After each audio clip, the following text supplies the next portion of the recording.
চিকিৎসা বাবদ আমরা ১,০০০ কোটি টাকার উপরে ইতিমধ্যে আমরা যারা আহত তাদের পেছনে আমরা খরচ করে ফেলেছি। আমরা বলতে বাংলাদেশ সরকার খরচ করেছে।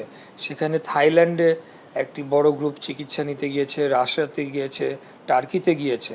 অতএব পুরো টাকাটাই তাদের পেছনে ব্যয় করা হয়েছে এবং এখনও সেটি চলমান রয়েছে। এখনও যখনই যেই রিকোয়ারমেন্টটা আসছে সংশ্লিষ্ট দেশের দূতাবাসের মাধ্যমে আমাদের কাছে আসলে আমরা আমাদের অর্থনৈতিক অবস্থা যাই থাকুক না কেন, আমাদের মাননীয় প্রধানমন্ত্রীর খুব স্পষ্ট নির্দেশনা যে এই বিষয়ে আমরা কোনো ধরনের কালক্ষেপণ করব না, আমরা সরাসরি বরাদ্দটি দিয়ে দেব।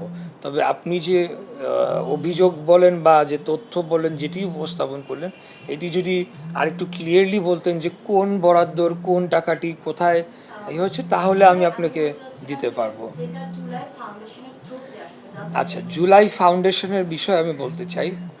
জুলাই ফাউন্ডেশনটি গঠন হয়েছিল জুলাই গণঅভ্যুত্থান অধিদপ্তরেরও আগে এবং সেটি তখন বিশেষ উদ্যোগে তৎকালীন অন্তর্বর্তীকালীন সরকারের প্রধান ডক্টর মোহাম্মদ ইউনূস, মাননীয় সাবেক উপদেষ্টা, প্রধান উপদেষ্টা, তিনি গঠন করেছিলেন এবং তার ঐচ্ছিক তহবিল থেকে তিনি ১০০ কোটি টাকা বরাদ্দ দিয়েছিলেন এবং সেখানে আরও বাইরের থেকে ডোনাররাও পার্টিসিপেট করেছিল। তো একটি পর্যায়ে যখন একটি অধিদপ্তরই গঠন করা হয়ে গেল, আপনি দুই দিক থেকেই বিষয়টি বিবেচনা রাখতে পারেন। সরকারের দিক থেকে যদি দেখেন, আমরা তো একটা অধিদপ্তর গঠন করেছি এই সার্ভিসগুলো দেওয়ার জন্যেই, তাহলে জুলাই ফাউন্ডেশন একটি এনজিও, সেই এনজিওকে কেন আমরা জনগণের ট্যাক্সের টাকা আবার ডাবল আপ করে দেব? এখন তো সেটা তো মানে দুইবার করে হয়ে যেতে পারে অথবা সেটা মিসইউজ হয়ে যেতে পারে, যেখানে আমরা একটা সম্পূর্ণ আলাদা অধিদপ্তরই গঠন করেছি পুরো সার্ভিসটা তাদেরকে দেওয়ার জন্য।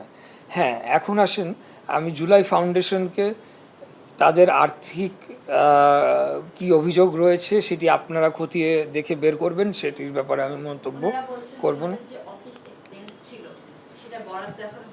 ওনাদের অফিস এক্সপেন্সের বরাদ্দ দেওয়াটি আসলে বাংলাদেশ সরকারের কোনো কালেই এটি দায়িত্ব ছিল না, বরঞ্চ আমি যেটি তার আগের সেন্টেন্সে বলছিলাম, ওনাদের আর্থিক যে কোনো ধরনের যদি অসঙ্গতি বা কোনো ধরনের যদি অভিযোগ থেকে থাকে বা মিসঅ্যাপ্রোপ্রিয়েশন অফ ফান্ড হয়ে থাকে, সেটি আপনারা একটু তদন্ত করে বের করবেন অ্যাজ জার্নালিস্ট, যে সেই টাকাগুলো কোথায় গেল। বিশাল একটা অ্যামাউন্টের টাকা সেখানে ঐচ্ছিক তহবিল থেকে তো গিয়েছেই এবং বাইরে থেকে কি এসেছে, বিদেশ থেকে কি এসেছে আমরা কিন্তু জানি না। ইটস এনজিও, আমরা তাদেরকে অডিটও করতে পারছি না। তো সেই ক্ষেত্রে তাদের বেতন, তাদের অফিস ভাড়া, সেটি যদি আমাদের সরকারের উপরে চাপানো হয়, এটি কতটুকু যৌক্তিক সেটি আপনারাই বিবেচনা করে দেখবেন।